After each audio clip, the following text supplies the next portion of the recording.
Bonjour, vous écoutez le podcast Au fil du temps. C'est un projet intergénérationnel proposé par nous, les services civiques, en collaboration avec le CLAS. Nous sommes Gabriel et Alexandra, les services civiques Solidarité Senior du CCAS de Launaguet. Nous avons pour mission principale la lutte contre l'isolement social. Nous effectuons donc des visites à domicile et montons ce projet de podcast conviant des seniors et des enfants du CLAS. Cette rencontre leur permettrait d'échanger autour de leur expérience à l'école. Bonjour, je suis Karine Larue, responsable adjointe du CLAS. CLAS qui veut dire Contrat local accompagnement à la scolarité. Ce dispositif est gratuit pour les familles. Il est mis en place à la volonté de la collectivité territoriale, la mairie de Launaguet. Il y a 3 grands axes principaux de ce dispositif. Le premier est l'accompagnement à la scolarité, le deuxième, les ouvertures culturelles, et le troisième, le soutien à la parentalité. Ce projet intergénérationnel est né de plusieurs constats, dont un, l'évolution des relations sociales actuelles génère moins de contacts intergénérationnels, qui peuvent entraîner la limitation de transmission des savoirs et des valeurs.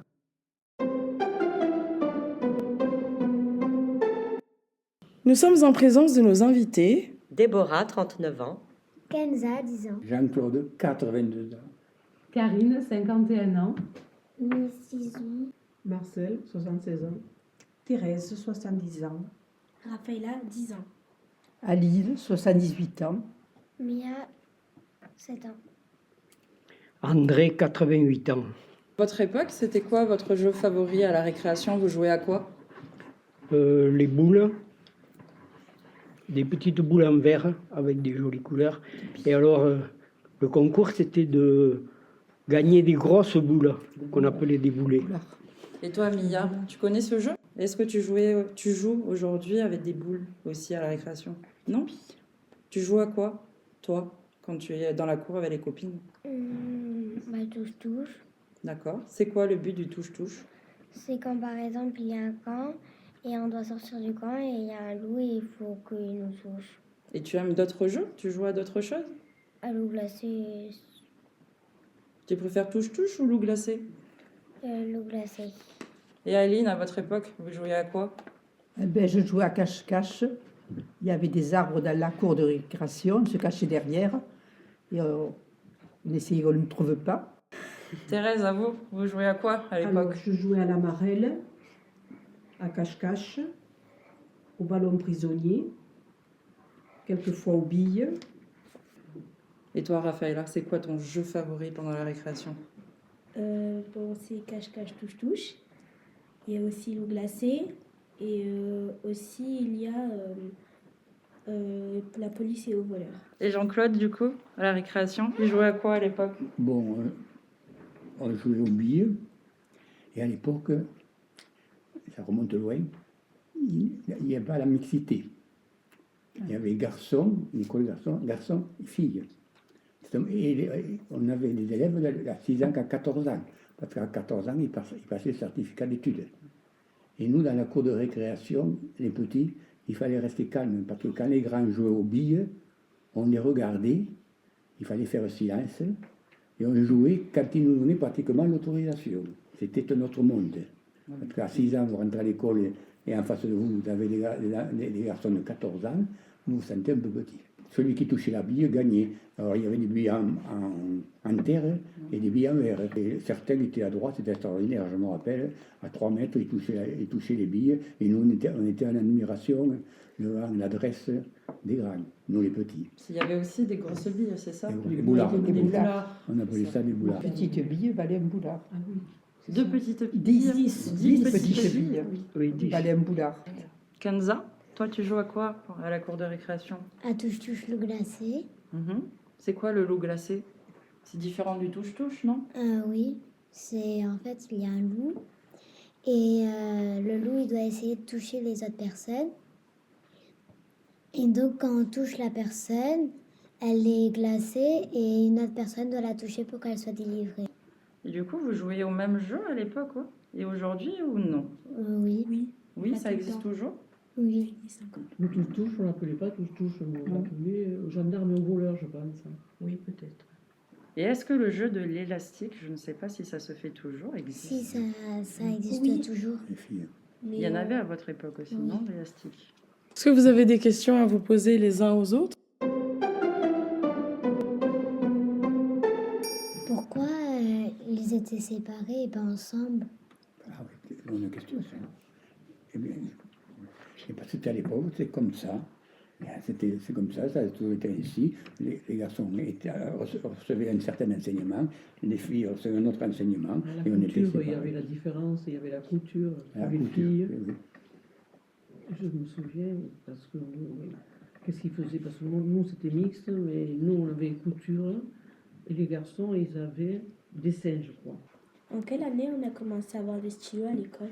Dans les années 70, non? Oui, les années 70, voilà, c'est ça. Moi qui étais enseignant, il a fallu que j'arrive à l'ONAG pour connaître les classes mixtes.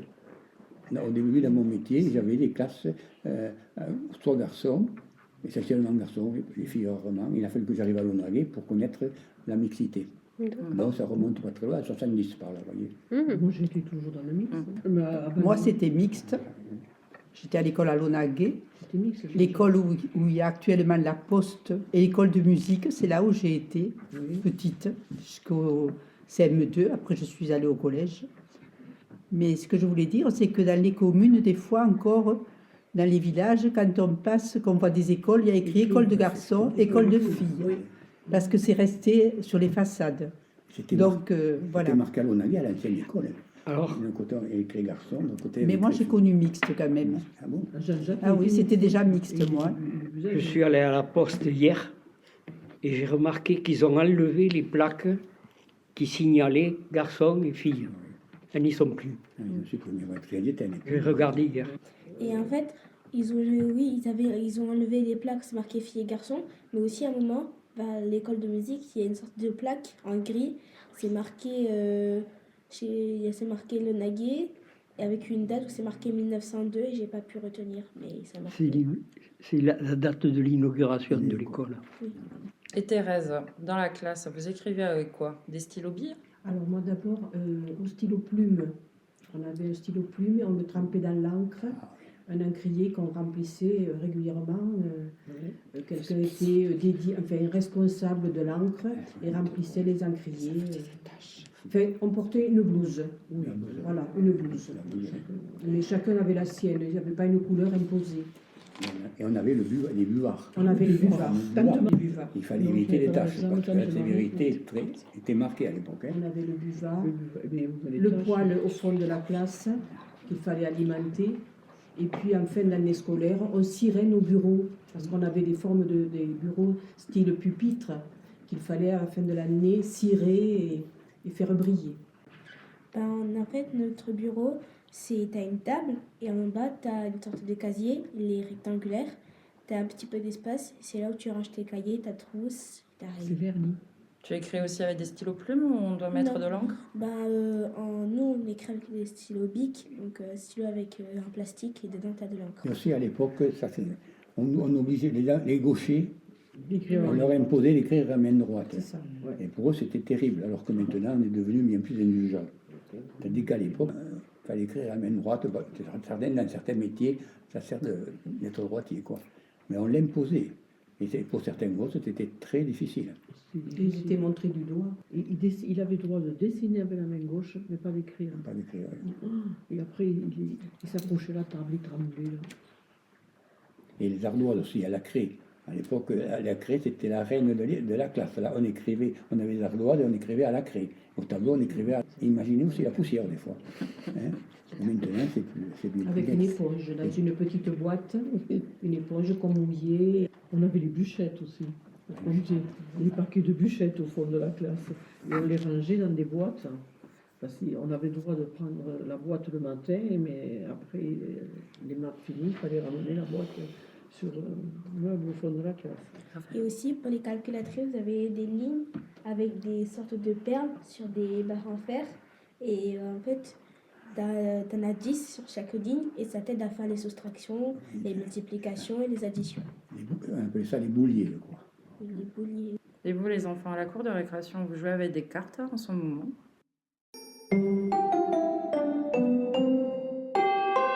Oui, Quelles cartes? les cartes Pokémon. Ça n'existait pas à l'époque, on est d'accord? Il n'y avait aucune carte. Non. Dans le chocolat, on avait des images. Oui. Et c'était quel jeu de cartes vous jouez à l'époque? Je sais Cette que famille. Cette famille. Et cette Cette famille. famille. tout le monde joue aux cartes à Pokémon là? Non. Pas tout le monde. Par contre, moi j'y joue. Ça dépend. C'est parce qu'en fait, à l'avant, en récréation, tu n'avais pas le droit parce qu'il y avait commencé à avoir des vols. Et après, il y a un ami, il en a commencé à en amener à l'école. Et après, on a ajouté sur la règle qu'on devait en amener que 5. Et il y en a, ils font des échanges parce qu'il y en a une, elle a beaucoup plus de PV, ou il y en a une autre, elle vaut parce qu'elle date de longtemps. Est-ce que vous voulez qu'on passe à la question de votre matière préférée? Alors, personnellement, c'était le français et les maths, mais j'étais surpris par la liste des matières préférées d'Elsa, que j'avais interviewée la dernière fois. Elle aussi, elle aimait le français, les maths et surtout lire. Ça m'avait un peu surpris. Par contre, plus attendu, c'était Yaem qui choisit les jeux vidéo. Moi, j'aimais bien les maths et j'aimais faire le calcul mental faisait à l'époque. Et maintenant, les enfants, ils ont des calculatrices. Ils ne savent plus faire le calcul mental. Et moi, j'aimais bien parce que ça entraînait beaucoup la mémoire. Et on savait après bien faire les opérations. Et je suis toujours restée côté maths dans ma carrière. Il y a toujours Oui, ça va un être. peu le calcul mental. Oui, Oui, c'est vrai, ça y est toujours. oui, il y a encore les calculs mentaux, mais sur les fournitures scolaires, ils disent amener une calculatrice, alors que la calculatrice, on l'utilise presque jamais. C'est vrai. Oui, on l'utilise jamais même. Mais nous, la maîtresse, elle a dit qu'on allait l'utiliser à la fin de l'année pour apprendre au collège, pour savoir l'utiliser des l'utiliser. fois. Jean-Claude, il aime quoi? Bon, j'aimais les maths, l'histoire, la géographie et les sciences.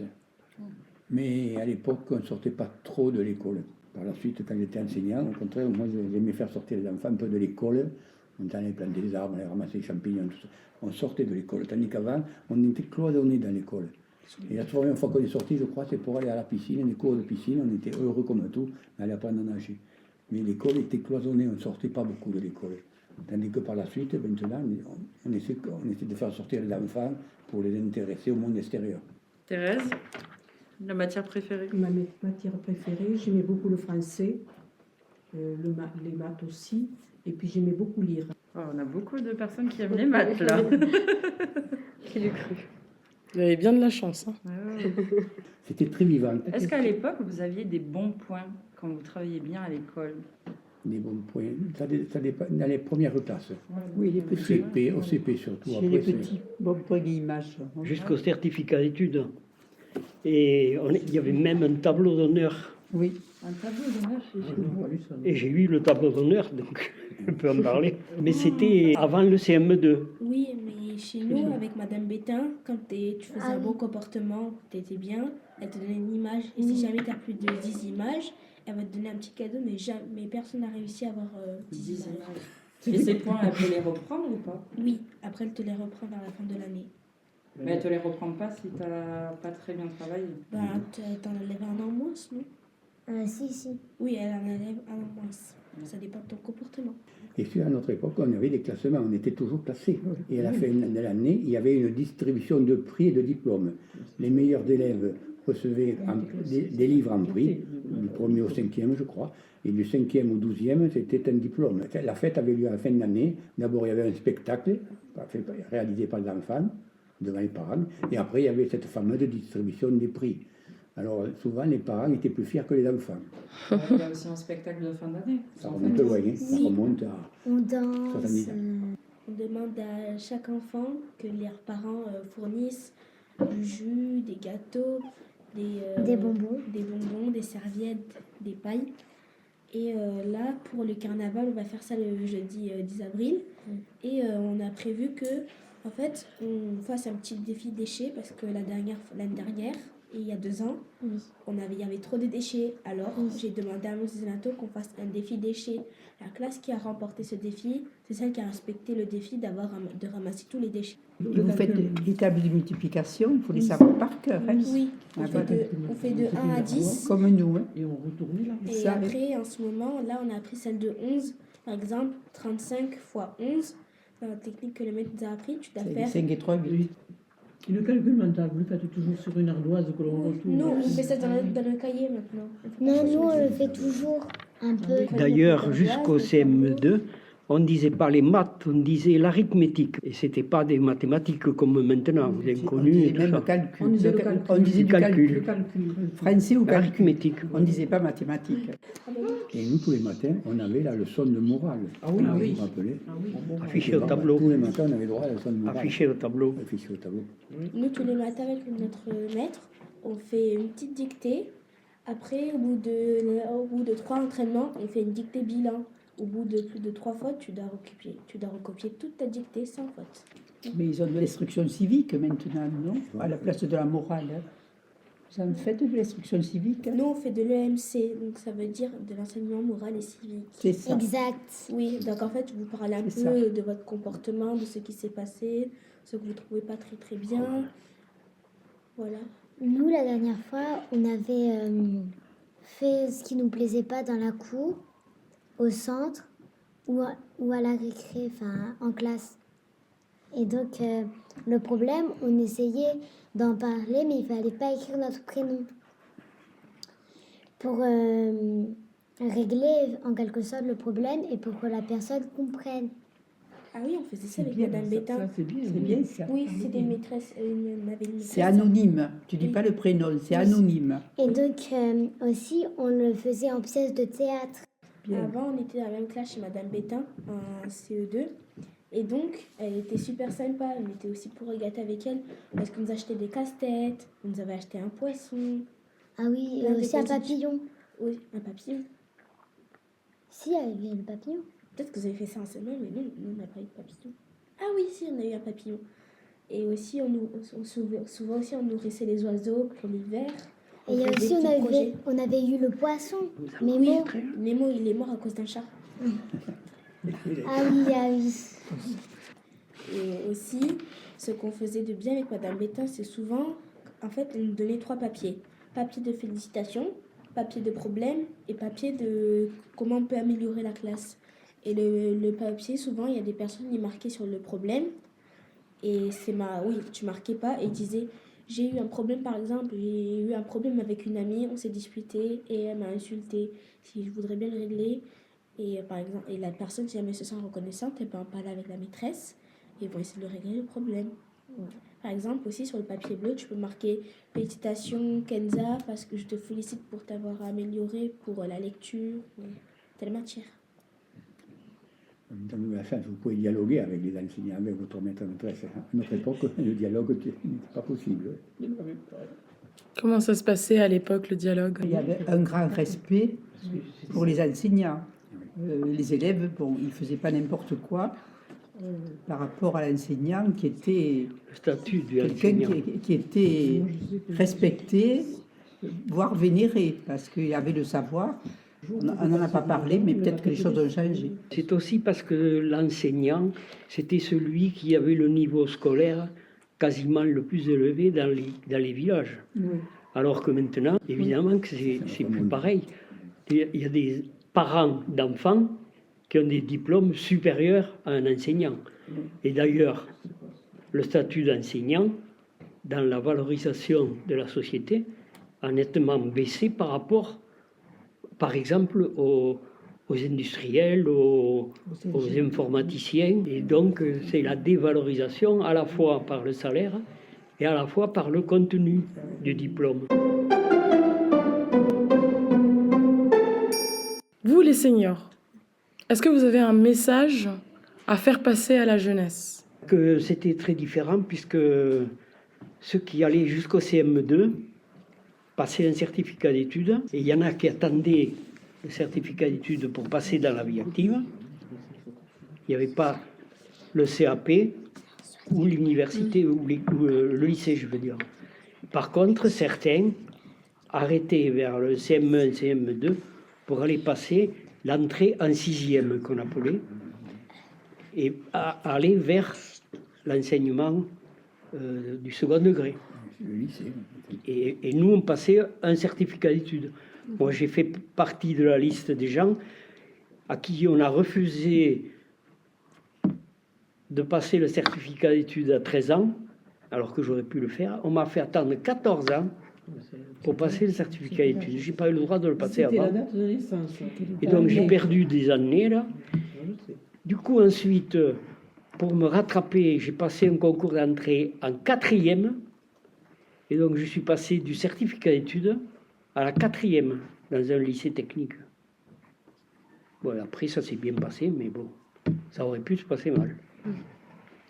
Le certificat d'études n'était pas donné. Non. Le niveau, l'élève qui avait le certificat d'études avait quand même des notions de maths et de français, un assez bon niveau quand même, il ne faut pas croire. Hein. C'est vrai. Ça fait penser au BEPC maintenant. Le niveau scolaire, c'était presque le niveau du BEPC à l'époque du certificat d'études. Oh non, le BEPC, il y a des langues étrangères et tout. C'est quand même un peu plus que le certificat d'études. Oui, non, mais je veux dire, l'importance avoir un certificat d'études, c'était une étape, je veux dire. Tout comme maintenant un BEPC, qui n'est même plus une étape. Le BEPC, c'est, je ne sais pas quel niveau ça peut représenter. Donc vous pouvez vous proposer de faire passer comme message de la persévérance comme vous avez attendu. Oui, travailler, bien travailler à l'école, ça vous servira toujours. Le travail, ça paye, on dit. Hein? Vous serez récompensé des efforts que vous aurez fournis. On ne travaille jamais pour rien. Un jour, on est récompensé du travail qu'on a fait. Ça, il faut le comprendre. Même si vous ne le voyez pas de suite, le travail que vous aurez fait, ça vous servira toujours. Moi, j'ai eu la chance de rencontrer des élèves que j'ai eus, parce qu'à l'école, j'avoue, j'étais peut-être un peu sévère. Ça maintenant, avec le recul, j'y pense souvent. Mais j'ai rencontré des élèves qui m'ont dit, on a appris quand même à l'école primaire, je pense, le sens du travail. Et par la suite, ça nous est resté et on est reconnaissant. Moi, j'ai entendu par plusieurs élèves, ça m'a fait chaud au cœur. Bon, parce qu'il faut travailler. Sans travail, on n'a rien. Il faut travailler. Mais dans un certain climat, quand même. Hein. Mais le travail mène à tout. Hein. C'est pour ça qu'il ne faut pas avoir peur de se retrousser les manches un petit peu et de travailler. Sans effort, on n'a rien. Hein. Il faut faire ses devoirs, il faut apprendre ses leçons, il faut participer en classe, et tout ça, vous serez récompensé. Même des fois, si c'est un peu dur, il faut serrer les dents un petit peu. Hein, mais après, on a la récompense. Je voulais dire, pour terminer, moi, personnellement, que dans la vie scolaire, il y a très souvent un enseignant qui a montré un chemin différent. Je dis instituteur, parce qu'à l'époque, nous, on les appelait instituteurs. Et j'ai eu, moi, la dernière année de mon instituteur, M. Salvan, dont je me rappellerai le nom jusqu'à la fin de ma vie. Et c'est lui qui m'a permis d'aller dans l'enseignement supérieur. Sinon, mes parents n'avaient pas les moyens ni la vue vers l'enseignement supérieur. C'est beau ce que Et j'aimerais bien que peut-être des enfants disent s'il y a eu un professeur, puisque maintenant on dit un professeur, qui vous a marqué et dont vous vous rappellerez, vous l'espérez, longtemps. Madame Roxane, en fait, de moment, m'avait dit un compliment très gentil. Elle m'avait dit ça en secret, je ne sais pas si ça va te plaire, Kenza, mais elle m'avait dit que j'étais la seule élève qui travaillait le plus. Et elle me dit que si jamais un jour je ferai un métier, c'est sûr que peut-être que j'irai un peu plus loin par rapport aux autres. Même si vous n'arrivez pas à un travail, si jamais vous voulez faire un métier, souvenez-vous de ce que votre maître vous a appris. C'est pour t'encourager, oui, c'est bien. Très bien. Alors nous allons conclure ce podcast. Nous remercions nos invités pour leur participation et merci à vous, cher public, de nous avoir écoutés. Voilà, c'est la fin de ce podcast. Au revoir.